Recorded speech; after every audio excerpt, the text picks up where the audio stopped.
Bismillahirrahmanirrahim. Assalamualaikum warahmatullahi wabarakatuh. Perkenalkan, nama saya Astri Sulistianingrum dengan NIPP 201940300051. Pada video kali ini saya akan membahas terkait penyakit tuberkulosis. Yang akan dibahas, yang pertama ada pengertian, etiologi, klasifikasi, manifestasi klinis, pemeriksaan penunjang, komplikasi, penata laksanaan, pathway, masalah keperawatan, nursing outcome, dan nursing intervensi. Pengertian: penyakit tuberkulosis merupakan penyakit infeksi menular yang disebabkan oleh Mycobacterium tuberculosis yang dapat menyerang berbagai organ, terutama paru-paru. Etiologi dari penyakit tuberkulosis merupakan bakteri Mycobacterium tuberculosis. Basil tuberkel yang merupakan batang ramping, kurus, dan tahan akan asam atau sering disebut dengan BTA atau bakteri tahan asam. Berbentuk lurus ataupun bengkok yang panjangnya sekitar 2-4 mikromili dan lebar 0,2-0,5 mikromili yang bergabung membentuk rantai. Klasifikasi penyakit tuberkulosis dibagi menjadi dua. Pertama, tuberkulosis paru. Kedua, tuberkulosis ekstraparu. Tuberkulosis paru dibagi menjadi dua. Yang pertama, tuberkulosis paru BTA positif. Yang kedua, tuberkulosis paru BTA negatif. Kriteria hasil dari tuberkulosis paru BTA positif adalah sekurang-kurangnya 2 pemeriksaan dari 3 spesimen dahak SPS hasilnya BTA positif atau 1 spesimen dahak SPS hasilnya positif dan foto rongsen dada menunjukkan gambaran tuberkulosis aktif. Yang kedua, tuberkulosis paru BTA negatif. Kriteria hasil dari tuberkulosis paru BTA negatif merupakan pemeriksaan 3 spesimen darah SPS hasilnya BTA negatif dan foto rongsen dada menunjukkan gambaran tuberkulosis aktif. TBC paru BTA negatif, ronsen positif dibagi berdasarkan tingkat keparahan penyakitnya, yaitu bentuk berat dan ringan. Bentuk berat bila ada gambaran foto ronsen dada memperlihatkan gambaran kerusakan paru yang luas. Tuberkulosis ekstraparu. Tuberkulosis ekstraparu dibagi berdasarkan tingkat keparahan penyakitnya, yaitu yang pertama, TBC ekstraparu ringan dan TBC ekstraparu berat. TBC ekstraparu ringan misalnya TBC kelenjar limfe, pleuritis exudativa unilateral, tulang atau kecuali tulang belakang, sendi, dan kelenjar adrenal. Tuberkulosis ekstraparu berat misalnya meningitis, biliar, perikarditis, peritonitis, pleuritis exudativa duplex, TBC tulang belakang, TBC usus, TBC saluran kencing, dan alat kelamin. Manifestasi klinis dari penyakit tuberkulosis. Yang pertama, demam terjadi lebih dari 1 bulan biasanya pada pagi hari. Kedua, batuk terjadi karena adanya iritasi pada bronkus. Batuk ini membuang atau mengeluarkan produksi radang dimulai dari batuk kering sampai batuk purulen atau menghasilkan sputum. Yang ketiga, sesak nafas terjadi bila sudah lanjut di mana infiltrasi radang sampai setengah paru. Keempat, nyeri dada. Nyeri dada ini jarang ditemukan. Nyeri timbul bila infiltrasi radang sampai ke pleura hingga menimbulkan pleuritis. Kelima, malaise. Malaise ditemukan berupa anoreksia, berat badan menurun, sakit kepala, nyeri otot, dan keringat di waktu malam hari. Pemeriksaan penunjang dari penyakit tuberkulosis. Yang pertama, pemeriksaan darah lengkap. Yang kedua, pemeriksaan sputum. Yang ketiga, tes mantok. Yang keempat, ronsen. Yang kelima, pemeriksaan histologi. Yang keenam, pemeriksaan jaringan paru atau biopsi. Ketujuh, analisa gas darah. Kedelapan, pemeriksaan fungsi paru. Komplikasi dari penyakit tuberkulosis. Yang pertama, pleuritis tuberkulosa.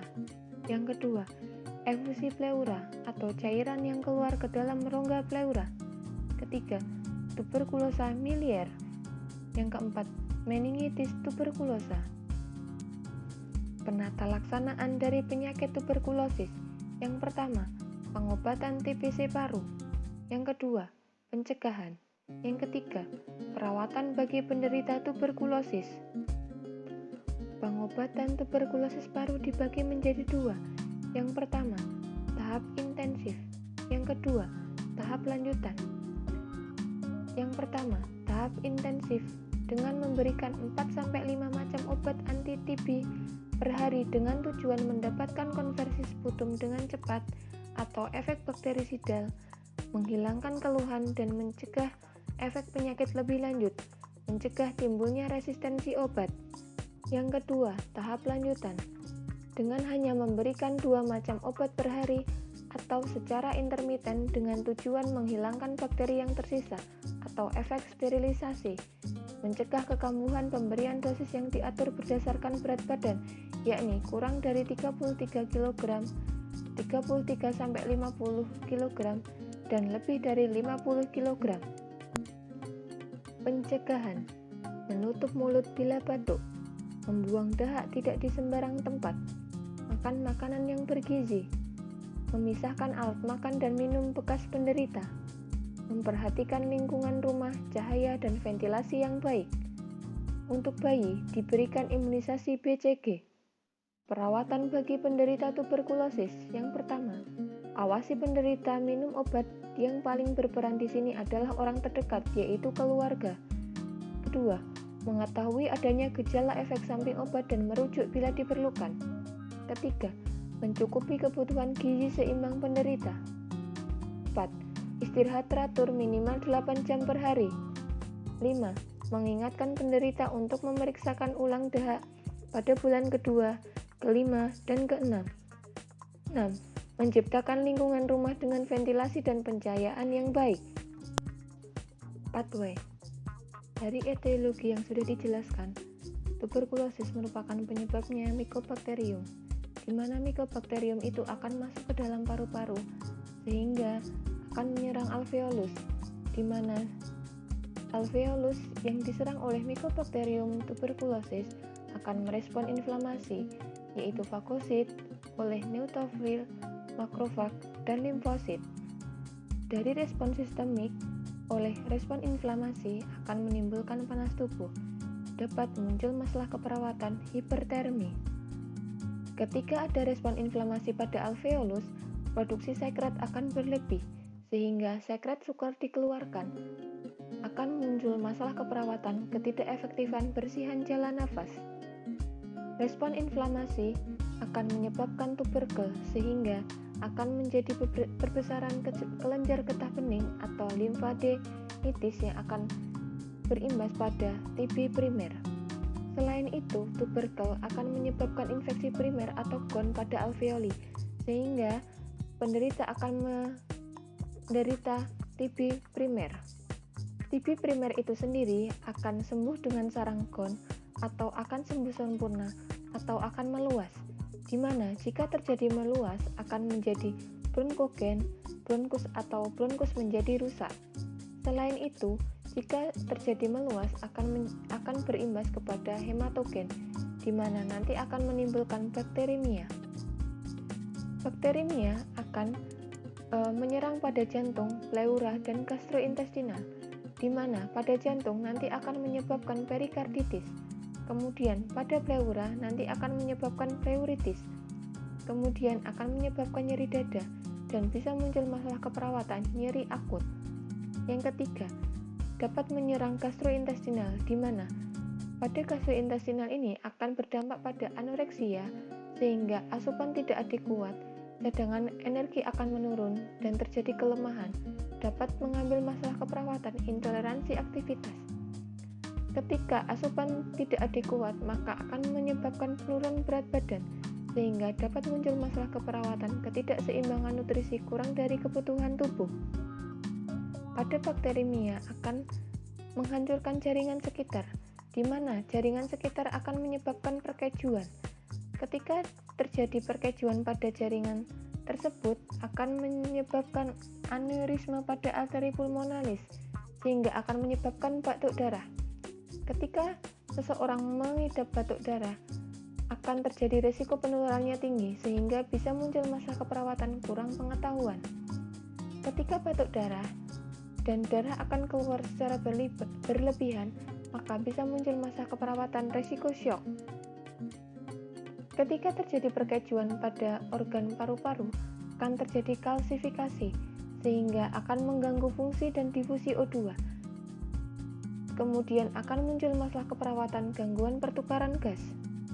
Masalah keperawatan yang mungkin muncul pada penderita tuberkulosis: yang pertama, ketidakefektifan bersihan jalan nafas; yang kedua, hipertermia; yang ketiga, gangguan pertukaran gas; yang keempat, ketidakseimbangan nutrisi kurang dari kebutuhan tubuh; 5. Nyeri akut; 6. Kurang pengetahuan; 7. Risiko syok; 8. Intoleransi aktivitas. Kemungkinan masalah keperawatan yang muncul maka akan ditentukan NOC dan NIC. Yang pertama, ketidakefektifan bersihan jalan nafas, NOC, respiratory status ventilation dan respiratory status airway patency, NIC, airway management dan terapi O2.